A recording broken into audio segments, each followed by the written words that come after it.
Hello, I'm Dr. Gloria Horsley with the Open to Hope Foundation, and I am speaking to David Leonard. Now, tell me where you work. New Hope Grief Support in Long Beach, California. Right, and you were telling me that you came as a client after the loss of your mom, and I was telling you, and your stepmother, right? And I was telling you that that's our number one search at Open to Hope, and I wondered if you could talk a little bit about the issues with men and loss of a parent. Yeah, absolutely. I think one of the bigger challenges surrounding that is the stigma, that it's not okay to grieve, that we don't have permission to grieve, and so what we do is we stuff and we stuff and we stuff. But I would say that we actually need to be doing the complete opposite, creating safe spaces and dialogue for men to be able to express their feelings in a manner that's healthy, and teaching us coping mechanisms and skills to get that out of our system. And what kind of coping mechanisms do men need to know?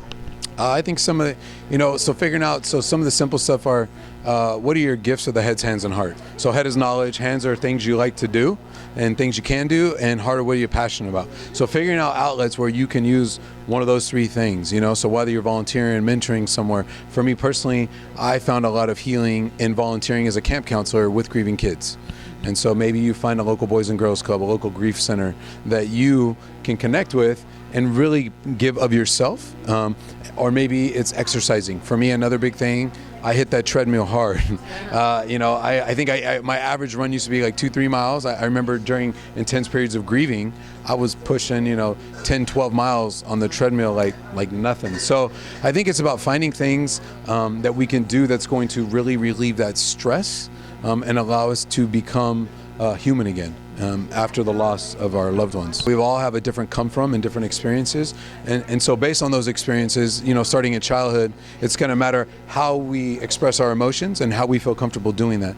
I think it's about figuring out what's going to work for each person, because we're all unique and different, and then really figuring out a method or a model, some strategic steps that are going to help us to grieve well and grieve healthy. Love it. Well, tell me, could you tell people that are watching this show, men, what would you suggest? How do they get started? What do they need to do? First thing I'm going to tell you men out there is we suffer in isolation, but we heal in community. And so the key is to find a community to press into, a group of men, maybe a neighbor, maybe it's through a faith-based group, maybe it's through a softball, baseball team, something you're involved in.